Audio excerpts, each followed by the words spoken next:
The first rule in investment is don't lose. And the second rule in investment is don't forget the first rule, and that's all the rules there are. I mean, if you buy things for far below what they're worth, and you buy a group of them, you basically don't lose money. Because this is not a business where you take polls, it's a business where you think.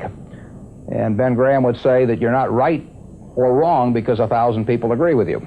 And you're not right or wrong because 1,000 people disagree with you. You're right because your facts and your reasoning are right. We have all the money we need. You know, we'd like to have more, but we can afford to lose money. But we can't afford to lose reputation, not a shred of reputation. And therefore, I ask the managers, I ask them to judge every action they take, not just by legal standards, although obviously that's the first test, but also by the test, what I call the newspaper test. How would they feel about any given action if they knew it was to be written up the next day in their local paper, to be read by their family, by their friends, by their neighbors, written by a smart but kind of unfriendly reporter.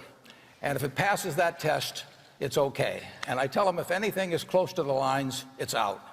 And they can always call me if they wanted to check something. But if they call me, there's something wrong with it probably anyway. So, and that's about it. You don't want to be on the side of the equation that's always behind in life. You know, I was lucky. I'd saved about $10,000 by the time I got out of school. That $10,000 was really worth millions I might have earned later on, because after you get a family and everything, the expenses roll in. But those were my tools to work with, but it was only because I was ahead of the game. If you're behind the game by $10,000 at some point and paying 18 or 20% interest on it, you will never, you know, you'll never get out of it. So the trick, I've got a partner that says, all I want to know is where I'm going to die, so I'll never go there, you know. And that's true in financial matters as well. You want to figure out where you don't want to be ahead of time and avoid that. That'd be fun if I knew every decision I was going to make was going to be perfect. It would not be as much fun. It'd be like playing golf and knowing you're going to hit a hole-in-one on every hole. You wouldn't play golf if every time you got on a tee, you just took a swing and the ball ended up in the hole. You know, it'd be fun for a few days. You get on TV, but the game would not be any fun.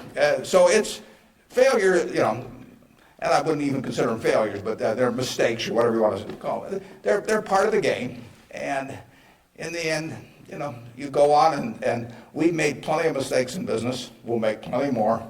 And the data's there, so they focus on whether if you buy stocks on Tuesday and sell them on Friday, you're better off, or if you buy them in election years and sell them in other years, you're better off, or if you buy small companies. There are all these variables because the data are there, and they've learned how to manipulate data.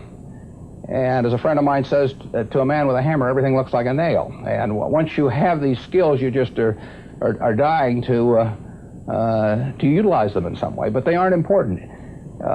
If I were being asked to participate in a business opportunity, would it make any difference to me whether I bought it on a Tuesday or a Saturday or an election year or something? It's not what a businessman thinks about in buying businesses. So why think about it when buying stocks? Because stocks are just pieces of businesses. Beyond that, it is always being ahead of the game rather than getting behind the game. It's saving a little, no matter how you do it. I mean, I delivered papers, I worked at Penny's, I sold golf balls, I had a pinball machine around. I did a lot of things that enabled me to accumulate about $10,000 by the time I got out of school.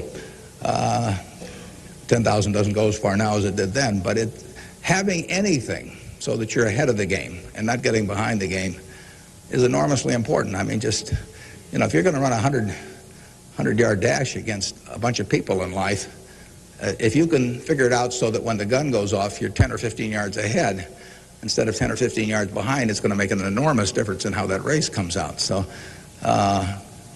having some net resources doesn't make much difference whether they're in stocks or bonds, in my view, but and not having debt when that gun goes off when you get out of school is a huge plus over being behind the game. And I mean, we look for three things when we hire people. We look for intelligence, we look for initiative or energy, and we look for integrity.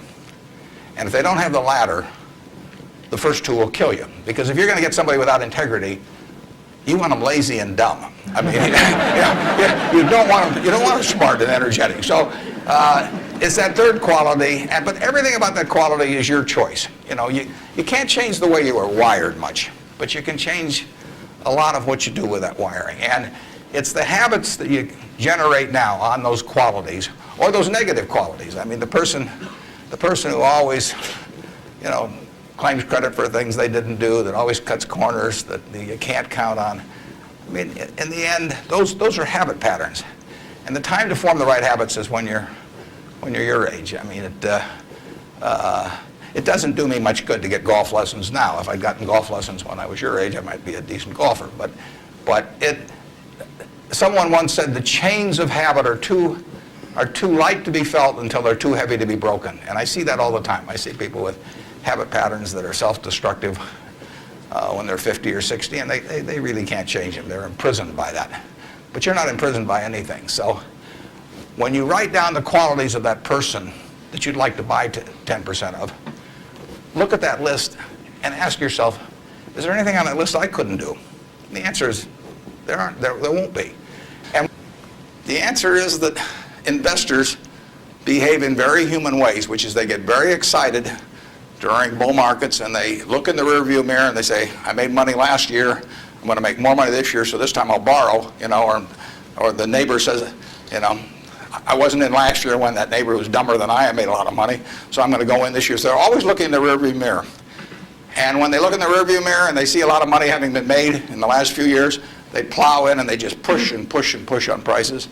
And when they look in the rearview mirror and they see no money having been made, they just say, this is a lousy place to be. So they don't care what's going on in the underlying business. And it's astounding, but that makes for huge opportunity, just huge opportunity. In terms of our wholly owned businesses, we're not going to sell no matter how much anybody offers us for them. I mean, if somebody offers us 3 times what something is worth at See's Candy, the Buffalo News, Borsheim's, whatever it may be, we're not going to sell it. I may be wrong in having that approach. I know I'm not wrong if I owned 100% of Berkshire, because that's the way I want to live my life. I've got all the money I could possibly need. It just amounts to a change in the newspaper story on my obituary and the amount of money that the foundation has. And to break off relationships with people I like and people that have joined me because they think it's a permanent home, to do that simply because somebody waves a big check at me would be like selling one of my children because somebody waved a big check. So I won't do that. And I want to tell my partners I won't do it so that they're not disappointed in me. More and more, with certain stocks, we've got that approach. Now, if we were chronically short of funds and had all kinds of opportunities coming, we might have a somewhat different approach. But our inclination is not to sell things unless we get really discouraged perhaps with the management, or we think the economic characteristics of the business change in a big way. I mean, and that happens. So, but we're not going to sell simply because it looks too high. They don't go to business school what they need to know before getting in business, and I tell them, you have to understand accounting. It's the language. I mean, it's like being in a foreign country without knowing the language if you're in business and you don't understand accounting. So you want to get as comfortable with that as you are with the English language. It's made me a lot of money because I listened to what Ray Dean had to say 53 or 4 years ago and have been able to understand what I was seeing on pieces of paper, what that told me about businesses and the limitations of what it told me about businesses. I mean, and having the right heroes, is terribly important. You tell me who a 10-year-old's heroes are, and I can give you a pretty good prediction about how they're going to turn out. You want to choose your heroes very carefully because you're going to look like them at some point, and you're lucky if you've got the right ones. I'll give you an aside, and then we'll get on to your questions. But it's something, you're not parents yet, most of you. But when you're a parent, you are the natural hero of your child.